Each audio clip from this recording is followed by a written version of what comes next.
Hope आप सब लोग अच्छे होंगे। तो आज का जो हमारा टॉपिक है वो है पोस्ट मॉडर्न पीरियड, जिसमें हम पहले कवर करेंगे शुंगास और कुशनास के बारे में। तो चलिए स्टार्ट करते हैं। लेकिन स्टार्ट करने से पहले अगर आपने चैनल को सब्सक्राइब नहीं किया हो तो please subscribe and also like and share on the video. तो लेट्स स्टार्ट। तो स्टार्ट करने से पहले सबसे पहले हमें ये देखना होगा कि इसका पीरियड क्या है, मतलब हम जो पोस्ट मॉडर्न पीरियड है ये हम किस टाइम फ्रेम को बोलते हैं।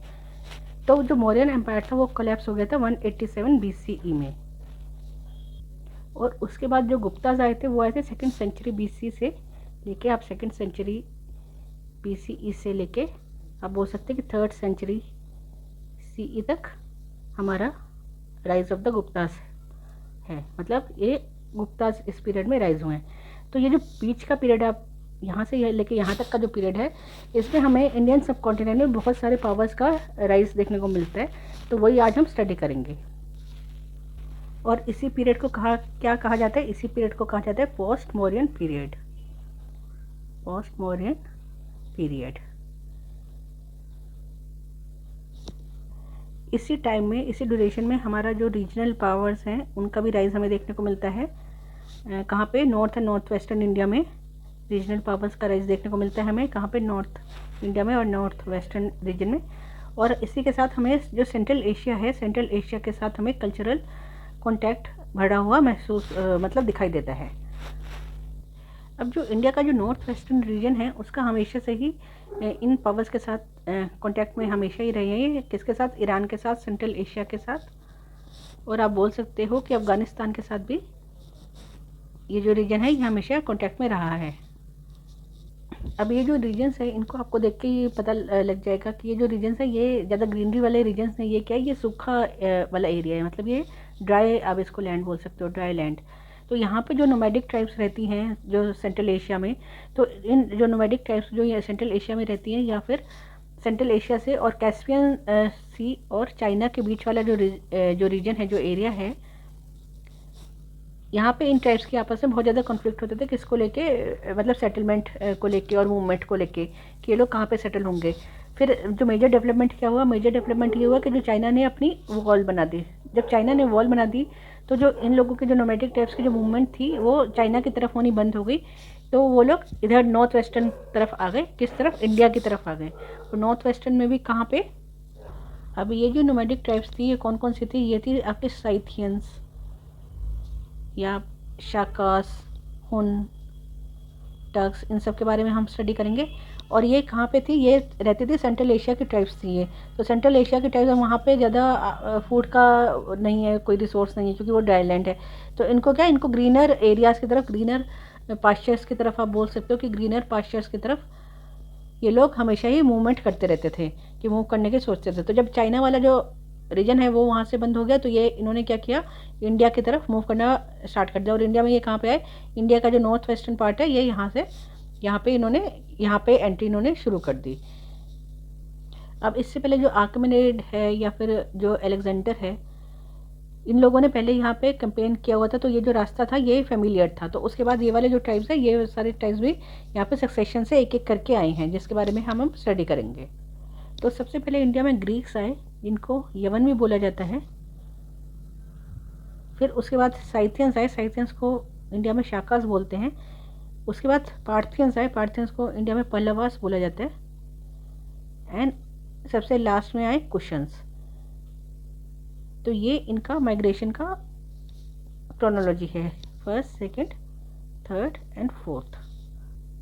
अभी जो कुशन्स है ये यूची ट्राइब का एक पार्ट है, यूची ट्राइब का पार्ट है कुशन। यूची ट्राइब एक चाइनीज़ ट्राइब है।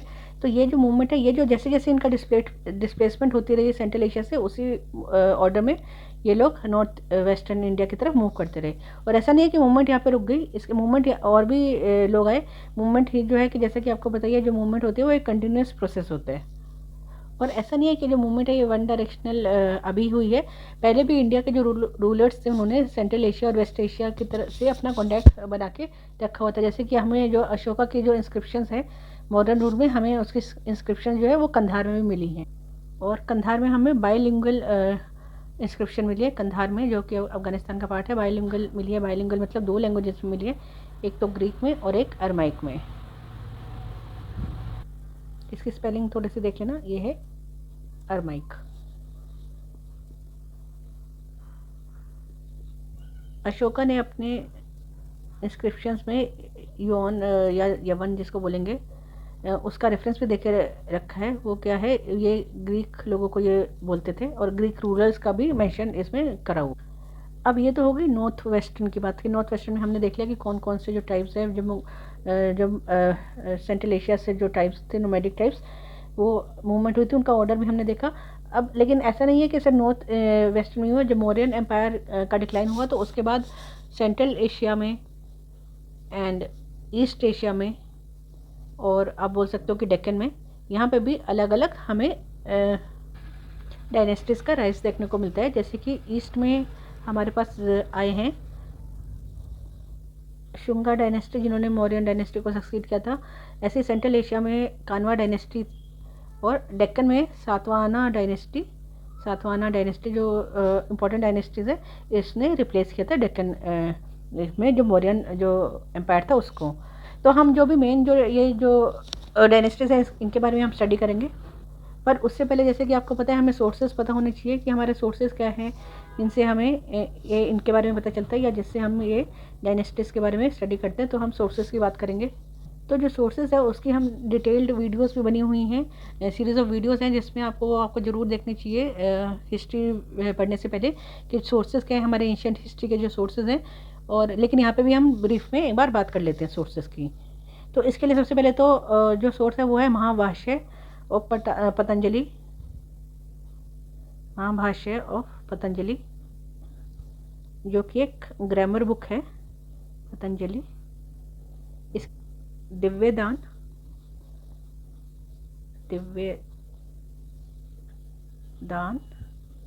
देन आपके पुराण, एंड जो कालिदास ने जो लिखी थी मालविका अग्निमित्र,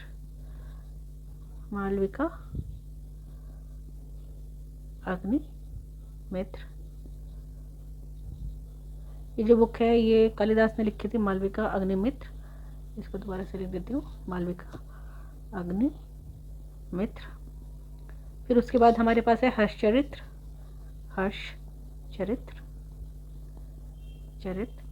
जो कि लिखा था बाण भट्ट ने। और जो हमारे पास 8 या इंस्क्रिप्शंस हैं, जो 8 सोर्सेज हैं, और जो इंस्क्रिप्शंस हैं वो भी हमारे इसमें सोर्सेज का काम करते हैं, जिससे कि हमें इन डायनेस्टीज़ के बारे में इंफॉर्मेशन मिलती है। अयोध्या, विदिशा और भरूच में हमें इंस्क्रिप्शंस मिले हैं, जिससे कि कुछ इन्फॉर्मेशन मिलती है, और कुछ इन्फॉर्मेशन हमें गार्गी संहिता से भी मिली है। कुछ डायनेस्टीज़ या रूलर्स के नाम हमारे पास पुराण में हैं। तो एक जगह पूरी कॉम्प्रिहेंसिव इन्फॉर्मेशन नहीं है, अलग अलग जगह पे अलग अलग सोर्स इन्फॉर्मेशन की है, जिससे हमने ये सारा रिकन्स्ट्रक्ट किया है फिर डायनेस्टीज़ के बारे में, या इनसे रिलेटेड जो भी इन्फॉर्मेशन हमारे पास है। अब हमारे पास कॉइन्स भी मिले हैं काफ़ी सारे। इनमें कॉइन्स में भी हमारे पास इन्फॉर्मेशन मिली है, किसकी कॉइन्स पे रूलर्स के नाम हैं।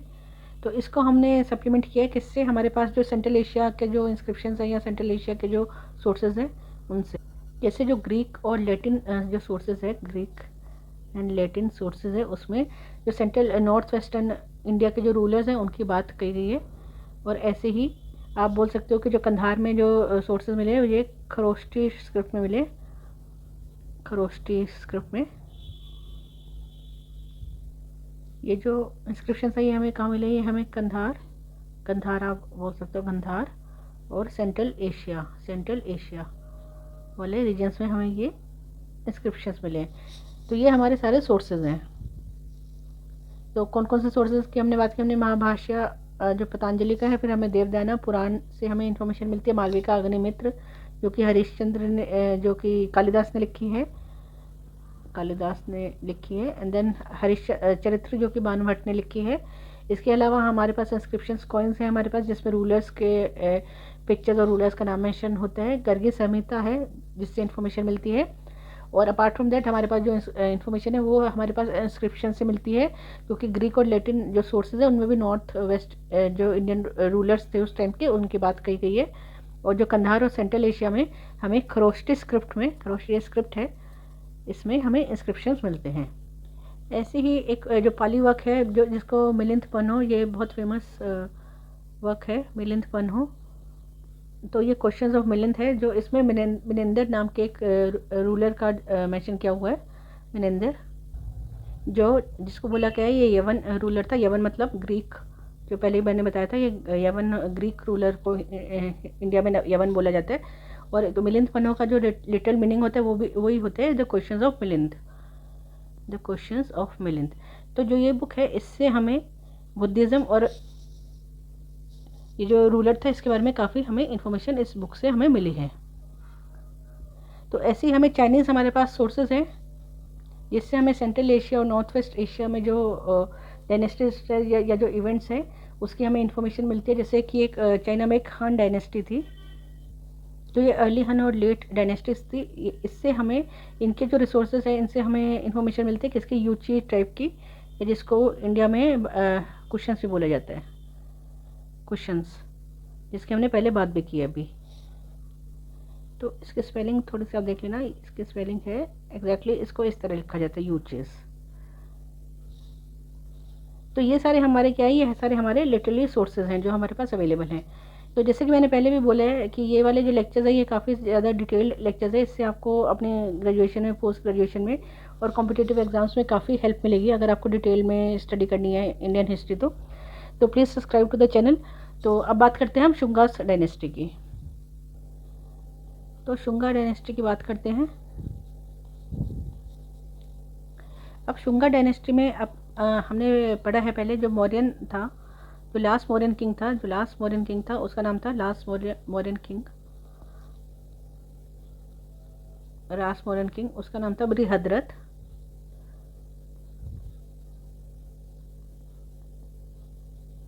उसको पुष्यमित्रा शुंगा ने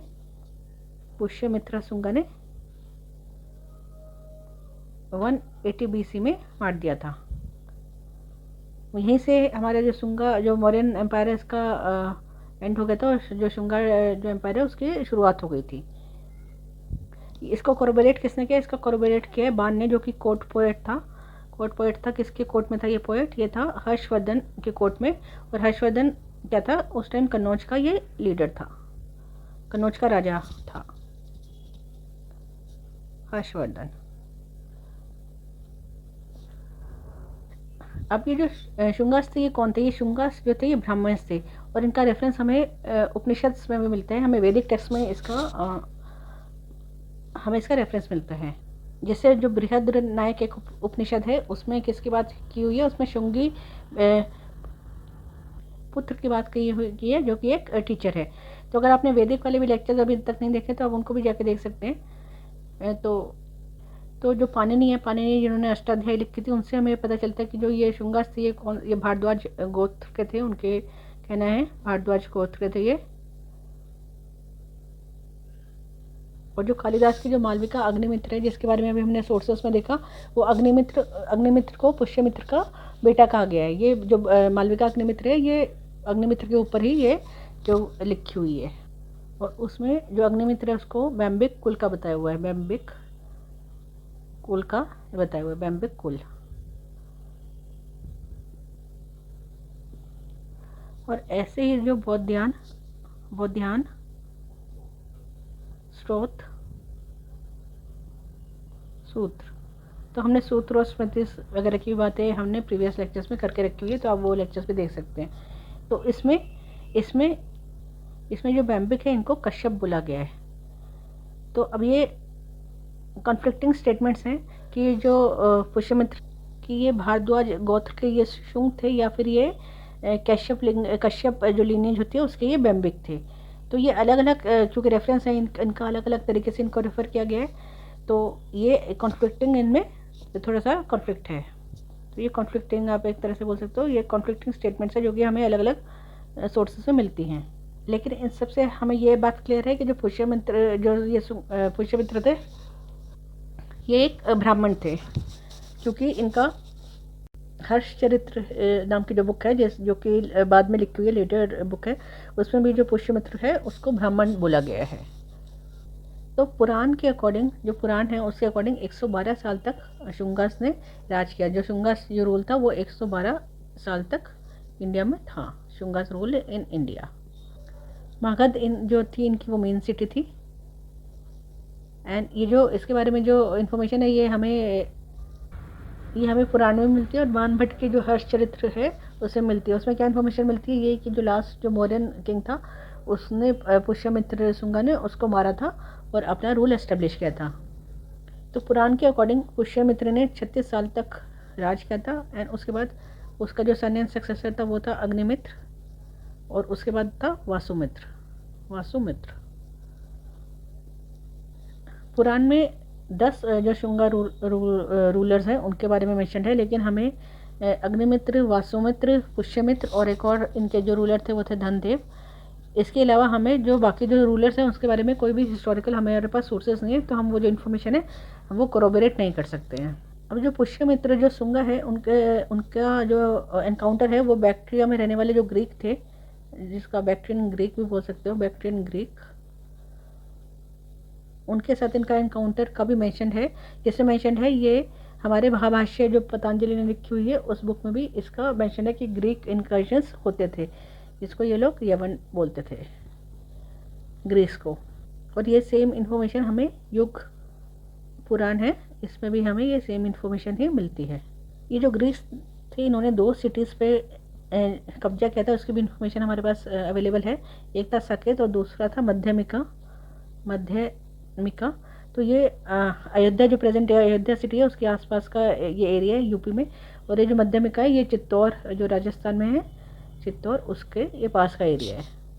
तो ये आप अयोध्या आप बोल सकते हो, अयोध्या के पास का एरिया है। तो इसकी इन्फॉर्मेशन भी हमारे पास अवेलेबल है। अब पुराण के अकॉर्डिंग जो पुष्यमित्र था ये डाइड इन 151 BC, और ये जो महाभाष्य जो लिखा हुआ है इसका भी जो हमारा जो टाइम फ्रेम है वो 150 BC के अराउंड ये लिखा हुआ है। तो ये वाली इन्फॉर्मेशन हम इसलिए हम करेक्ट मानते हैं। जो मालविका अग्निमित्र जो प्ले है जो कालिदास ने लिखा है उसमें जो पुष्यमित्र शुंगा का जो ग्रैंडसन था जिसका नाम था वासुमित्रा, अभी हमने देखा था कि पुष्यमित्रा के सन और ग्रैंडसन के बारे में, तो उसके हाथों जो जो ये ग्रीक्स थे या जो यवन थे इनके डिफीट का बारे में भी मेंशन किया हुआ है। तो ये हमने देखा था, यह पुष्यमित्रा, फिर अग्निमित्रा एंड देन वासुमित्रा। तो वासुमित्रा के हाथों ग्रीस का जो डिफीट है उसके बारे में मेंशन किया हुआ है, जिसमें जो कालिदास की जो मालविका अग्निमित्र जो प्ले है उसमें। इस प्ले के अकॉर्डिंग जो पुष्यमित्र था उसने अपने ग्रैंडसन को जो वासुमित्र था उसको भेजा था अश्वमेध या करने से पहले घोड़ा लेके, कि घोड़ा जहाँ जहाँ भी जाएगा वो टेरिटरी पुष्यमित्र शुंगा की हो जाएगी। तो वासुमित्र वो घोड़ा लेके गया था एंड जो डिफीट हुई थी जो ग्रीस की वो सिंधु रिवर के पास वासुमित्र के हाथों हुई थी, और उसके बाद वासुमित्र विक्टोरियस होके आ गया था एंड फिर जो अश्वमेध यज्ञ है वो हुआ था। इससे हमें ये इन्फॉर्मेशन नहीं मिल रही है कि जो ग्रीस का जो रूलर था वो कौन था, बट मिनेंदर भी एक पॉसिबल रूलर हो सकता है। अब ये जो शुंगा रूलर्स थे ये ब्राह्मण थे, ऑर्थोडॉक्स के ब्राह्मण थे, क्योंकि अशोका ने जब बुद्धिज़्म में कन्वर्ट हो गया था उसके बाद ये दोबारा से ब्राह्मणिकल जो रूल है या डायनेस्टी है ये आई थी।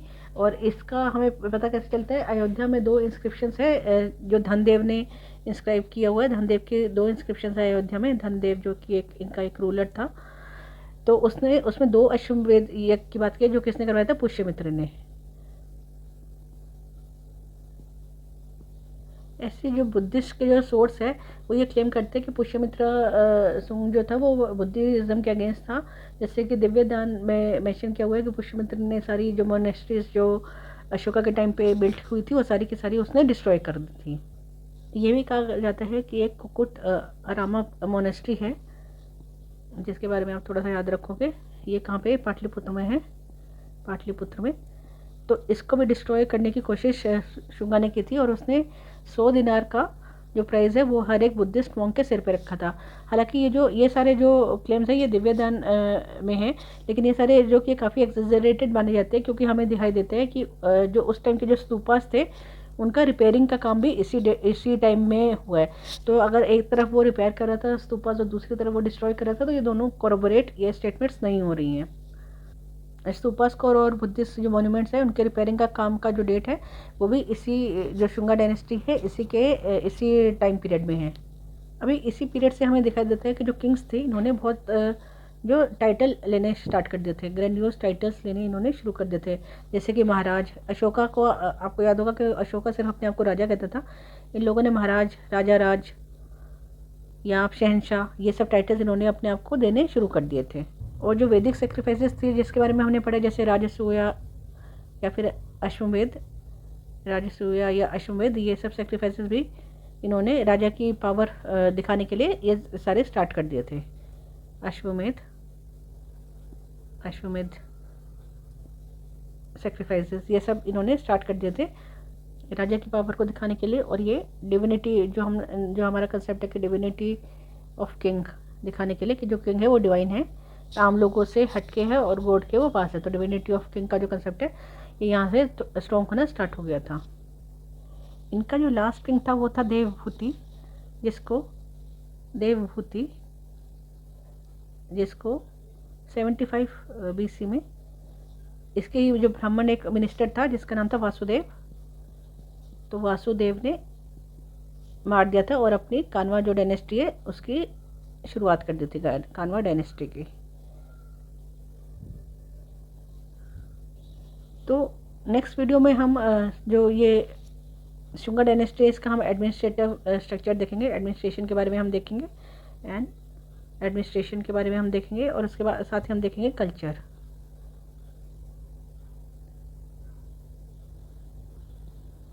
तो ये जो टॉपिक्स है शुंगा डायनेस्टी के हमारे रह गए और उसके बाद हम स्टार्ट करेंगे इंडो ग्रीक्स। तो अगर आपको लेक्चर पसंद आया हो तो please subscribe and also share and like on the video. Thank you.